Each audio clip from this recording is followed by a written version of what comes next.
දැන් ඉතින් පාන්දර එකක් පැනලා තියෙන්නේ බලමු මේ වෙලාවේ උබ පික්මි තියනවාද කියලා. අඩෝ උබ පික්මි තියනවා කියහන්කෝ. ඉතින් මට ළඟදී ආරංචියක් ආවා පැය 24ම ඕපන් කරලා තියනවා කියලා සුපිරි පොට් එකක්. හරිද? ඉතින් මේ ටික තමයි මම අද ඕඩර් කරේ. මෙතන තියෙනවා ස්මෝල් චිකන් කොත්තුවක්, ඒ වගේම ස්මෝල් රයිස් එකක්.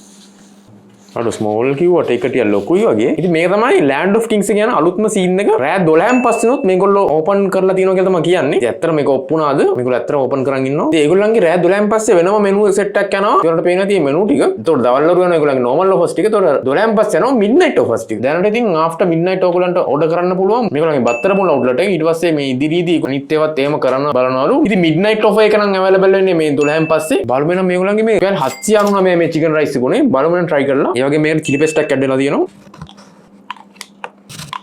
ටේස්ට් එක නම් සුපිරිම තියෙනවා. මේගොල්ලෝ මේ චිකන් මික්ස් කරලා තමයි මේ රයිස් එකල තියෙන්නේ. chili paste portion එකත් හොඳට තියෙනවා. රයිස් portion එකත් හොඳයි. ඉතින් ටේස්ට් එක අතින් ගත්තොත් මට මේකට 10 9ක් වගේ දෙන්න පුළුවන්. Uber pick me වල තමයි එතකොට මේගොල්ලෝගේ midnight offer එකේ delivery එක යන්නේ. අනිත් offers නම් වලට island wide ගන්න පුළුවන්. ඒ වගේම පිටට ඉන්න කෙනෙක් WhatsApp call එකක් කරා contact කරගන්න පුළුවන්. මේකෙන් BYOB තියෙනවා. website එකෙන් order කරන්නත් පුළුවන්. ඒතුළු මෙහෙම තමයි Land of Kings එකේ roasted chicken කොත්තුක වෙන්නේ. මේක තුන මට රුපියල් 709ක්. මේක small portion එක. ඒකටත් අපිට chili paste එකක් හම්බෙලා තියෙනවා.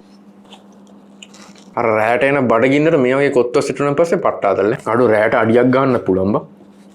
කොත්තු එක නම් පට්ට ආදලා තින් කතා කරලා නැහැ. හොඳම ටෙස්ට් එකක් ආවා. මගේ ටෙස්ට් එකම රයිට් කරොත් ඒවා 9.5 දෙන්න පුළුවන්. අනිවාර්යයෙන්ම සුපිරි කොත්තුවක්. අනිත් දේ තමයි මේගොල්ලන්ගේ 12න් පස්සේ ඔයාලට ඔෆිස් එකේ වැඩ මොන හරි තියෙනවා නම් ඒ වගේම යාළුවොත් එක්ක මොන හරි වැඩ මොන හරි තියෙනවා නම් Land of Kings එකට සෙට් වෙලා උදේ වෙනකන් උනත් වැඩ ටික කරගන්න පුළුවන්. එහෙම ගැටලුවක් නැහැ. මම කලින් try කරලා නැති item එකක් තියෙනවා. winter milo කියලා තමයි මේකට කියන්නේ. බලවෙන මේගොල්ලෝ winter milo එක මේක ගෙවගෙන පට් එනර්ජි එකක් එනවා. මේක නම් ඉතින් 10 out of 10 සුපිරිම ලෙවල් එකේ මයිලෝ එකක් තමයි මම බීපු.